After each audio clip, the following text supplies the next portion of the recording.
Shout out everyone. So ito mga gulays, gumawa ako ng chicken pineapple.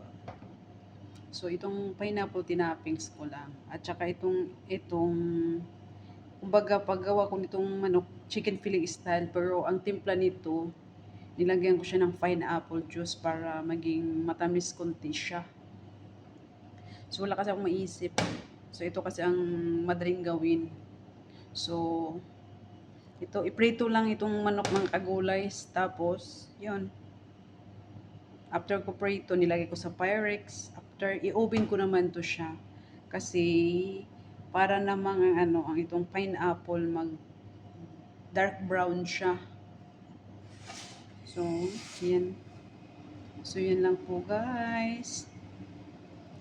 Thank you for watching. Bye-bye. See you my next vlog.